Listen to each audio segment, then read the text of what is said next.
গণহত্যায় অভিযুক্ত স্বৈরাচারের দোসর শাহজাহান খানের এই হাসি দেখে বোঝার উপায় আছে কি তিনি রিমান্ডে আছেন? শুধু তিনিই না, বরং গণহত্যায় অভিযুক্ত এসব আওয়ামী নেতাদের মুখে নেই কোনো প্রকার অনুশোচনার ছাপ। তারা জেলে থেকেও যাপন করছেন বিলাসী জীবন, এমনকি আহারে মিলছে বাসার খাবার। এমনটাই খবর দেশের বেশ কিছু গণমাধ্যমের। অভিযোগ আছে, কারা কর্মকর্তারা টাকার বিনিময়ে আরাম-আয়েশে জীবনযাপন করার ব্যবস্থা করে দিচ্ছেন এসব আসামিদের। জেল কোড ভেঙে আত্মীয়দের সাথে দেখা করারও মিলছে সুযোগ মিলছে ঘন্টার পর ঘন্টা কথা বলার।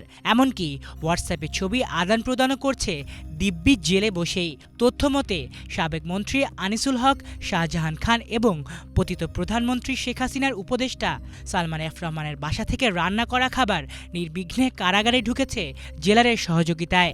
নিয়মনীতির তোয়াক্কা না করেই বন্দীদের অনৈতিক সুবিধা দিতে প্রকাশ্যে জেলারদের তৎপরতা নজরে আসে ঊর্ধ্বতনদের। পরবর্তীতে 2 সদস্যের তদন্ত কমিটিও গঠন করা হয় এসব নিয়ে। রয়েছে এমন গুরুতর আরও অনেক অভিযোগ।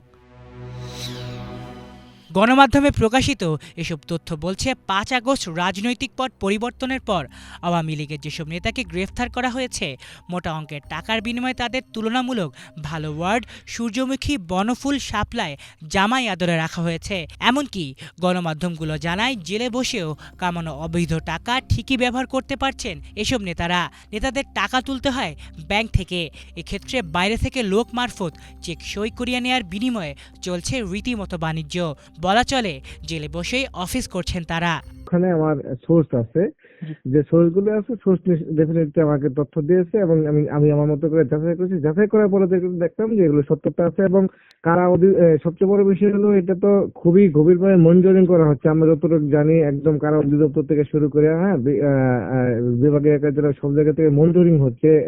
বিভিন্ন গোয়েন্দা সংস্থা মনিটরিং করছে, বিভিন্ন গোয়েন্দা সংস্থা ইতিমধ্যে এই সংক্রান্ত রিপোর্ট দিয়েছে। ওখানে যে আগের মতোই একটা চলতেছিল, কারণ ধরেন ওই 5 আগস্টের পরবর্তীতে তো বলা হয় যে আমরা নতুন স্বাধীন দেশ, কিন্তু আসলে কারাগারগুলিতে যে আগে যে অবস্থা ছিল 5 আগস্টের আগে খুব ভয়াবহ অবস্থা ছিল, সেখানে আমরা অনেকেই অনেক কিছু জানি। ওইরকম একটা পরিস্থিতি আবারও এই কারাগারগুলিতে এই বর্তমানে তৈরি হয়েছে ঢাকা কেন্দ্রীয় কারাগারে।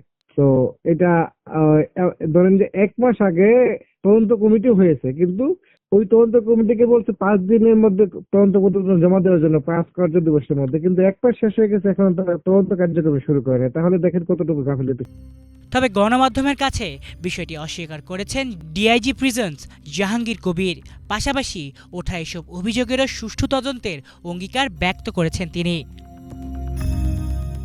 আলিফ Chowdhury, Bangla vision news desk.